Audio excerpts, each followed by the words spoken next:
Tyson, and you know it. You hit me, I'm gonna kill you. I'm gonna kill you. At just 19 years old, Mike Tyson was an absolute nightmare for the heavyweight division, tearing through every man they put in front of him and leaving a trail of broken fighters on the canvas, while on his way to becoming the undisputed heavyweight champion. Here's a combination uppercut by Tyson. Tyson laying it on, pouring it on, down goes Bruno. Round after round. Oh, a big right hand. But there was one man in New York who wasn't impressed. Mitch "Blood" Green, a man the NYPD considered one of the most dangerous individuals in the city, a man with a reputation for violence both inside and outside the ring. And what most people don't know, this rivalry didn't end when the final bell rang inside Madison Square Garden. It spilled out onto the streets of Harlem at 4 in the morning. And what happened next made the front page of every newspaper in New York. I want Mike Tyson. Michelle C. Tyson. He's a I'm gonna knock him out. In today's video, we take a look at one of the most hostile fights of Tyson's early career, and the night a real street king found out that Iron Mike Tyson didn't care where you came from, but he found out that some men you just can't intimidate. Let's get into it. By May of 1986, Mike Tyson was 20-0 with 19 knockouts and the most feared man in boxing. But across the ring stood a man who didn't fear anything, in or out of the ring. Mitch "Blood" Green had built a reputation on the streets of New York that most men couldn't survive. He was willing to fight anyone, anywhere, with no regard for the consequences, and he'd been running his mouth about Tyson to anyone with a camera for months. Watch the speed, watch the agility, watch the power. I ain't no joke. Sing left, then a right, then a left. Now the fighter is hurt. Another right hand. Oh, look at that. But Mitch Green was about to meet the one man in the world he couldn't intimidate. We showed you here on HBO that between Larry Holmes and Michael Spinks. Round one, like a locomotive, going straight for Mitch Green. A boxer should do to a puncher. Tyson came out hunting. Green came out holding, grabbing, clinching, using every inch of his 6'5" frame to smother Tyson's power. But he was also talking, the whole time, right in Tyson's face. Rounds. But being conditioned, like Tyson is complaining about the head of Mike Tyson. Always aggressive, right in front of his man. Now we see some head movement. balance when he throws his punches. Well, the mistake that Mitch Green makes is the fact that he doesn't have to get those punches in and get them in sharp. That's the uppercut that was slows down your maneuverability.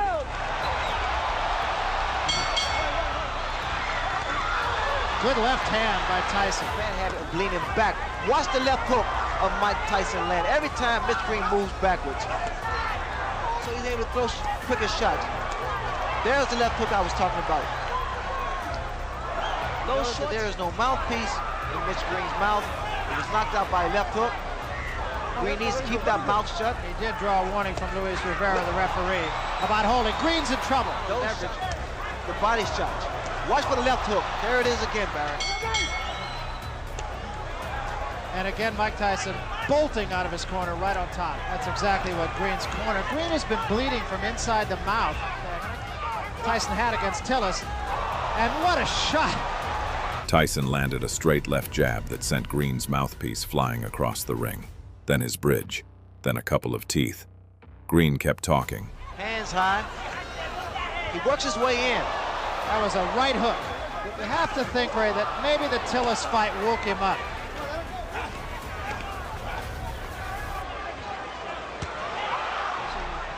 Anxious to get to work. I want to mention one other thing, too, and that is that it wasn't only the mouthpiece that Mitch Green lost. He fights with so much authority. Second time he has warned Green. Now, Green scored with a right hand, and it didn't slow Tyson up a bit. Good left hook, solid left hook. A free hand to the body.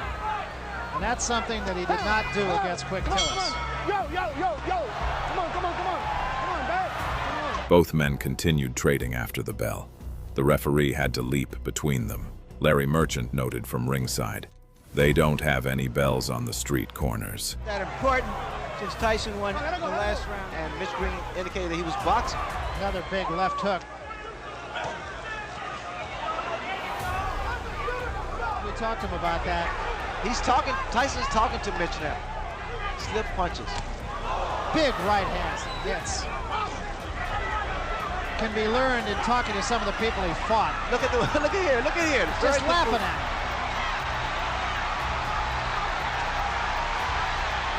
And Green seems to me, Ray, to be doing all the wrong things. That's very good body movement. Making a fist when he throws his punches.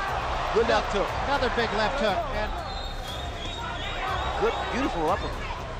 fought a guy named Eddie Richardson. They asked him, have you ever been hit so hard? He said, yeah, about a year ago I was hit by a truck. Another big left hook. He did pace himself, and what a right hand. I mean, Tyson, good uppercut. Green kept absorbing punishment and kept talking. Bloody from the mouth, missing teeth, and still there. Still moving, still holding, still refusing to go down. Look at the uppercuts. And he's setting Mitch Green up with uppercuts. He throws.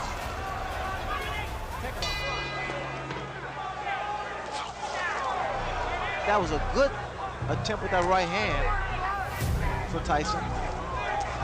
And now we see Mitch Green. He landed with a good uppercut there. Green just trying to tie Tyson up, and a couple of good shots by Mitch Green. His best rally of the fight right here.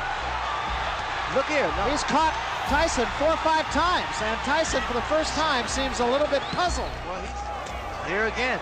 Oh, what a left hand. And this is going to happen all the time because...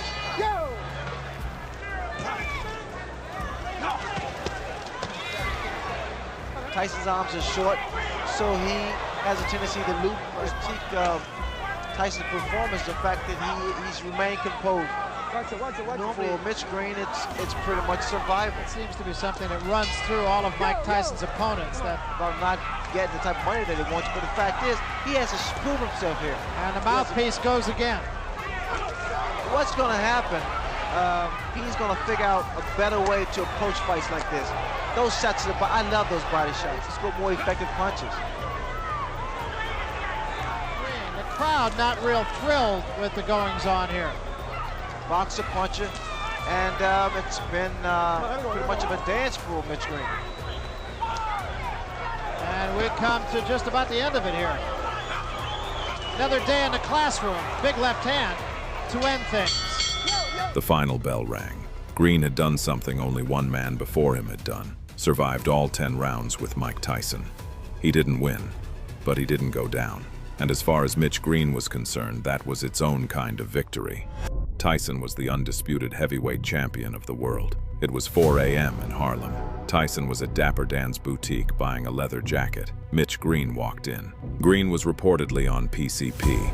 He told Tyson he was in the wrong neighborhood, told him Don King owed him money, told him he wanted it settled right there on the street. Tyson hit him once, shut Green's left eye completely, and opened a cut across his nose that needed 5 stitches. Green went down, then got back up. Tyson hit him again. Green's head hit the concrete. Tyson ran. The next morning, the photos were on the front page of every New York paper. Green's eye swollen completely shut. Tyson had broken his right hand in the process, which pushed back his scheduled fight against Frank Bruno by months. Green stood outside the courthouse afterward and told every camera he could find, "I'm the winner. I whooped him. Some men you can beat in the ring. Some men you can beat on the street. But some men you just can't convince they lost." Mitch Blood Green was that kind of man. This is why you don't step to Iron Mike Tyson anywhere.